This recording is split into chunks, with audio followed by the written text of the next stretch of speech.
Hi friends வணக்கம். நான் உங்க சுபா. ஸோ இன்னைக்கு வந்து நம்ம சேனல்ல என்ன பார்க்க போறோம்னா, ஸோ எனக்கு எப்படி பிசிஓடி வந்தது? ஸோ நான் அந்த பிசிஓடியிலருந்து எப்படி நான் நேச்சுரலா பிரெக்னன்ட் ஆனேன், வெயிட் லாஸ் பண்ணேன். இது எல்லாமே பார்ட் 1, பார்ட் 2, பார்ட் 3 வீடியோவா அப்லோட் பண்ணலான்னு இருக்கேன். இது கூட இல்லாம பிரெக்னன்சி ஜர்னி ப்ளஸ் அதுக்கப்புறம் வர போஸ்ட்பார்டம் டிப்ரஷன் இது எல்லாமே உங்களுக்கு எனக்கு எப்படி என்னோட எக்ஸ்பீரியன்ஸில நான் என்ன ஃபேஸ் பண்ணேன்றத உங்களுக்கு டீட்டெயிலா எக்ஸ்பிளைன் பண்றேன்.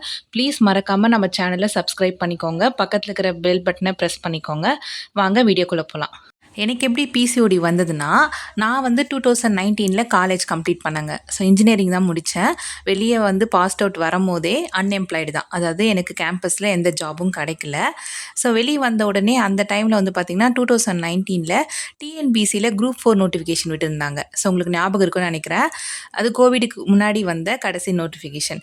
ஸோ அதில வந்து பார்த்தீங்கன்னா, எங்க அப்பா என்ன சொன்னாருன்னா, "சரி உனக்கு ஜாப் கிடைக்கல. நீ இந்த லைனுக்கு வேணா ட்ரை பண்ணி பாரு. ஒரு 3 மாசம் உனக்கு டைம் இருக்கு.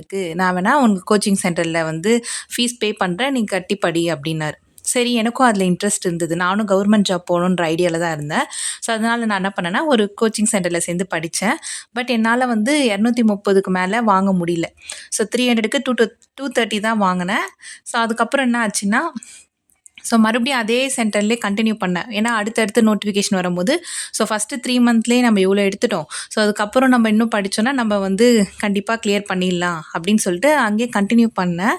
பட் என்னன்னா, எங்க வீட்ல வந்து அமௌண்ட் இஷ்யூ. ஸோ நான் வந்து கண்டிப்பா வேலைக்கு போயே ஆகணுன்ற சூழ்நிலை வந்துச்சு. ஸோ என்ன பண்ணேன்னா, லோக்கல்லேயே வந்து ஒரு ஒரு அகாடமி இருந்ததுங்க. அதில ஒரு ரிசப்ஷனிஸ்ட்டா ஒர்க் பண்ணேன். பட் அதுவுமே 3 மாசம் தான். என்னன்னா 3 மாசம் கழிச்சு கோவிட் வந்துருச்சு. ஸோ என்ன ஆச்சுன்னா, லாக்டவுன் போட்டாங்க. அந்த ஜாபும் போயிடுச்சு. சேலரி இல்ல.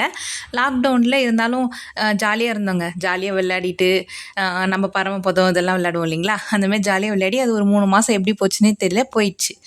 ஸோ அதுக்கப்புறம் தான் ட்விஸ்ட்டேங்க. எனக்கு என்னன்னா ஒர்க் ஃப்ரம் ஹோம் ஜாப் கிடைச்சிருச்சு. எங்கன்னா ஒரு ரெப்யூட்டட் கம்பெனில கஸ்டமர் சப்போர்ட் அசோசியேட்டா கிடைச்சது.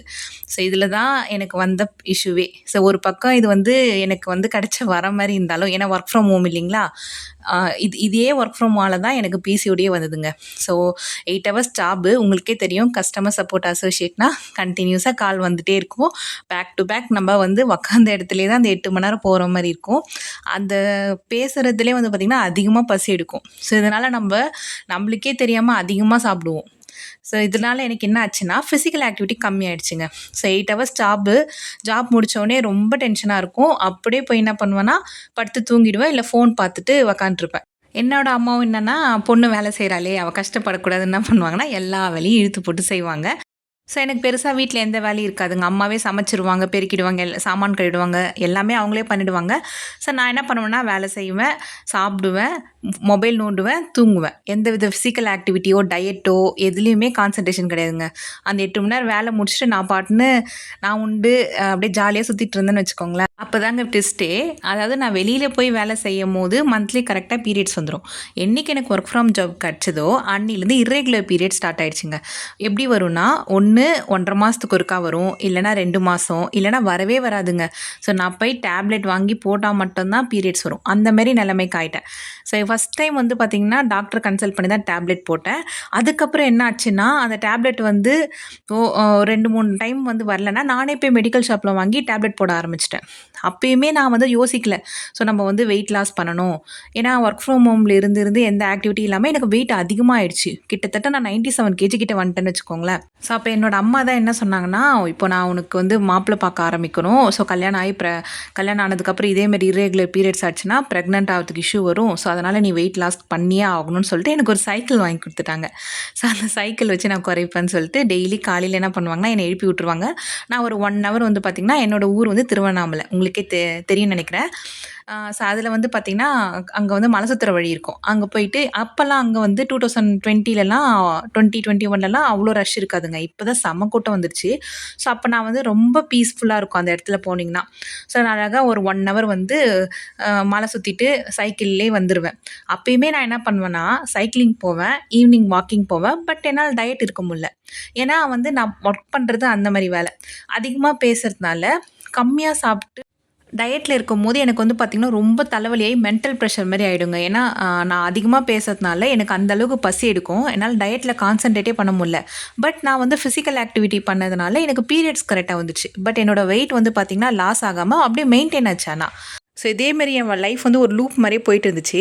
அங்கே தான் ஒரு ட்விஸ்ட்டு என்னென்னா, எனக்கு ஒரு ஜாதகம் மேட்ச் ஆகிடுச்சிங்க. ஸோ வீட்டுக்கு பொண்ணு பார்க்க வந்தாங்க. பிடிச்சிருந்தது, எங்களுக்கும் பிடிச்சிருந்தது, அவங்களுக்கும் பிடிச்சிருந்தது.